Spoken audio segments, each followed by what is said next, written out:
Semangat pagi teman-teman, bertemu lagi bersama saya Dian Akbar.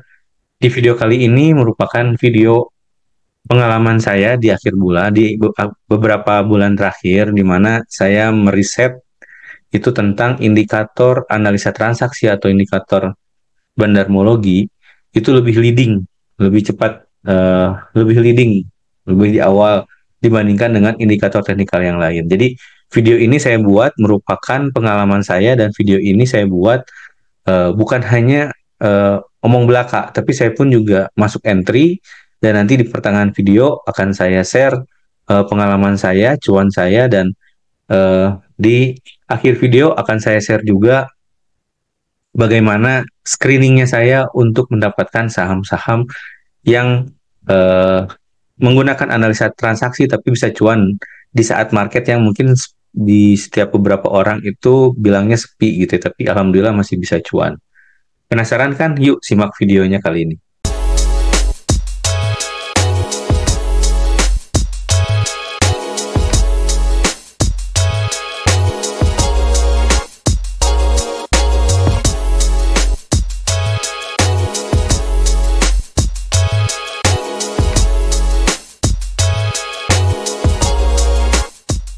Oke teman-teman, nah kali ini kita bahas di awal, jadi mungkin materi di awal dulu ya.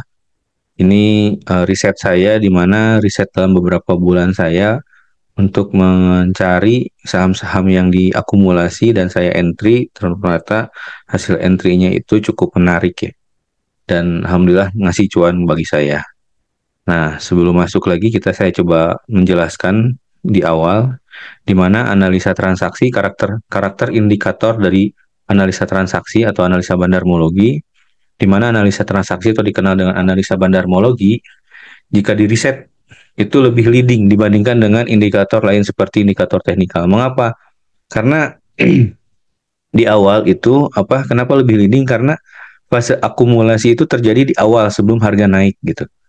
Jadi ada beberapa pihak atau beberapa orang gitu ya yang sengaja mengakumulasi, sengaja mengumpulkan barang itu di awal sesi, di awal fase sebelum harga itu naik.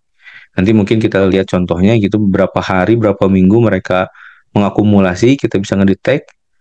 Nah, dari akumulasi itu, dari fase akumulasi barulah tahap fasenya run up atau kenaikan harga. Jadi karakter indikator BDM ini bisa disebut lebih leading dibandingkan indikator lain gitu. Nah, fase akumulasi ini merupakan fase di mana pihak-pihak tertentu mengumpulkan barang dalam jumlah yang cukup banyak dan waktunya pun juga tertentu. Jadi nggak hanya cukup sehari atau 2 hari. Tujuannya adalah selain memborong barang atau memborong saham, ialah tujuannya yaitu untuk mengincar supaya supply di pasar itu sedikit. Jadi dia memborong barang, memborong saham sampai akhirnya supply-nya sedikit dan demandnya banyak gitu. Nah, balik lagi ke hukum ekonomi di mana kalau misalkan jika terjadi supply-nya lebih sedikit dibandingkan demand, maka harganya itu akan cenderung naik. Terus sebaliknya, kalau supply-nya banyak, demand-nya sedikit, berarti cenderung harganya itu akan lebih turun gitu. Nah, di sini kita akan memanfaatkan di mana kita bisa mendetek pihak-pihak yang dalam waktu yang cukup lama itu akan apa namanya akan mengambil harga atau mengambil saham di beberapa waktu gitu ya, dan dia harganya akan lari gitu. Nah, gimana strateginya? Nah, strateginya di sini. Di mana fase akumulasi ini pada analisa transaksi atau analisa barang terjadi pada waktu yang cukup lama. Jadi tidak hanya cukup 1 hari gitu. Ada 1 hari satu broker ngambil barang, ngambil beberapa saham gitu ngambil beberapa jumlah saham yang banyak dalam 1 hari. Nah, itu bisa aja kita analisa itu, tapi dengan riset yang terakhir ini saya mengamati itu nggak hanya cukup 1 hari, bisa jadi mungkin 1 minggu, 2 minggu, bahkan berbulan-bulan. Nanti kita lihat contohnya itu ada akumulasi mulai dari November, ternyata muncul muncul harga atau kenaikan harganya itu di bulan Januari Februari, dan muncul berita itu ketika harganya naik barulah muncul berita seperti itu. Jadi hati-hati pada fase akumulasi semu, di mana sering menganalisa dengan satu atau dua broker saja dan terjadi crossing barang yang seakan-akan menjadi terjadi akumulasi yang cukup besar. Jadi hati-hati, misalkan broker A, broker B itu akumulasi, terus ternyata itu adalah crossingan aja, dia cuma crossingan dari kantong kiri, kantong kanan, atau dari broker A masuk ke broker B, ditukar lagi tanpa terlihat. Jadi kan kalau misalkan kita transfer saham antar broker gitu ya, itu bisa-bisa aja, sah-sah aja, dan itu tidak terdetek dengan analisa bandarmologi atau dengan analisa bandar bulu ini tidak terdetek gitu. Jadi hati-hati dengan fase akumulasi semu gitu. Jadi kalau misalnya mau melihat, kita harus bisa menyeluruh, di mana kita bisa menganalisa dalam waktu yang cukup lama, nggak bisa 1 hari, seminggu, 2 minggu, berbulan-bulan bahkan. Nah, pada analisa transaksi ini kuncinya ialah apa? Kita tentukan titik entry.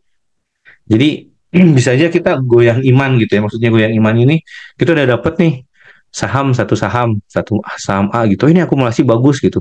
Kita langsung entry bahkan all in gitu. Wah, bahaya juga gitu. Ketika kita all in atau entry banyak di satu titik, ternyata dia masih di bawah, turun lagi ke bawah, koreksi lagi ke bawah. Apa nggak panas dingin gitu ya.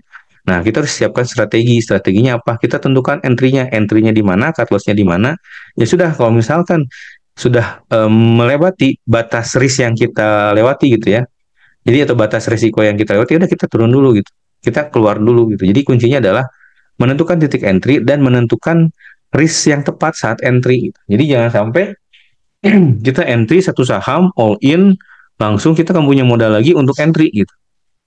Kita nggak punya modal lagi untuk entry, di mana uh, entry-nya itu all in satu saham, ketika ada saham yang menarik, yaudah kita lepas gitu. Jadi baiknya entry-nya itu berdasarkan risk yang